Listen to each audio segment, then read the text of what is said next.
अगर हनुमान जी को अपनी अपार शक्ति का ज्ञान पहले से होता तो क्या वो वही भक्त बन पाते जिन्हें आज हम पूछते हैं। कभी कभी भगवान हमारी शक्ति छीनते नहीं, बस उसे सुला देते हैं ताकि जब वो जागे तो उसमें अहंकार नहीं, विनम्रता हो। बाल हनुमान अब किशोर हो चुके थे। उनकी ऊर्जा अग्नि जैसी थी, पर मन उतना ही पवित्र। वे जब कूदते तो पर्वत कांप उठता, जब उड़ते तो बादल बिखर जाते। देवताओं ने उन्हें अनगिनत वरदान दिए थे, पर उनका मन अब भी बालक था, मासूम, निष्कपट और जिज्ञासु। एक दिन वे ऋषियों के आश्रम पहुँचे। आश्रम में यज्ञ चल रहा था। मंत्रों की गूंज, अग्नि की लपटें और चारों ओर तप की तेज। हनुमान ने सोचा, कितनी सुंदर अग्नि जल रही है, मैं इसमें कुछ फूल डाल दूं, इससे प्रसन्न होंगे। वे दौड़े, हवा के वेग से आए और यज्ञ कुंड में फूल और तिल डाल दिए। अग्नि की लपटें बढ़ी और मंत्र जप रुक गया। ऋषि उठे, उनकी आंखों में क्रोध नहीं, करुणा थी। उन्होंने कहा, वत्स, तू अपार शक्ति वाला है, पर तेरा विवेक अभी अपरिपक्व है। तू शिवान से, पर तेरा समय अभी नहीं आया।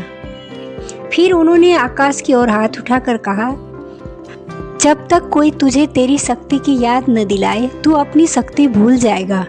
उनके शब्द जैसे सृष्टि में गूंज गए। आकाश में बादल छा गए, वायु थम सी गई और बाल हनुमान एकदम शांत होकर बैठ गए।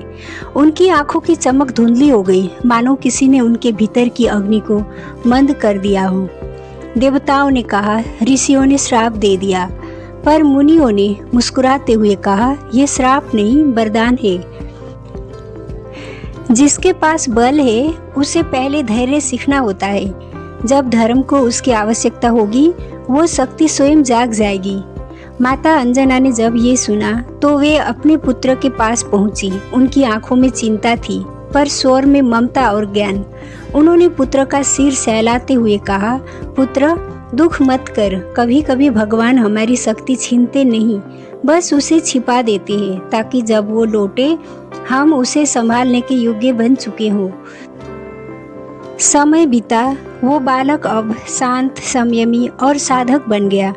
वो अब शक्ति नहीं दिखाता, बल्कि सेवा में झुकता। वो जानता था, जिस दिन मेरी शक्ति धर्म के लिए पुकारेगी वो दिन मेरा सच्चा जागरण होगा।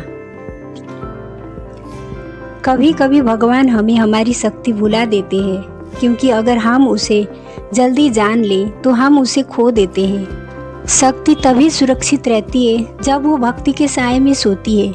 हनुमान जी ने सब कुछ बोलकर भी सेवा करना नहीं छोड़ा। उन्होंने ध्यान नहीं दिया कि मैं कौन हूँ। उन्होंने बस ये देखा कि प्रभु का कार्य क्या है। श्राप ने उन्हें नहीं रोका, श्राप ने उन्हें तैयार किया, क्योंकि शक्ति को प्रकट होने से पहले संयम सीखना पड़ता है। आज जब तुम्हारे जीवन में कुछ रुक जाए या तुम्हारी मेहनत का फल देर से मिले तो समझना, भगवान तुम्हें रोक नहीं रहे, वो तुम्हें संभाल रहे हैं। शक्ति का सौंदर्य तभी है जब वो भक्ति में झुके, और भक्ति का अर्थ तभी है जब वो कर्म में उतरे।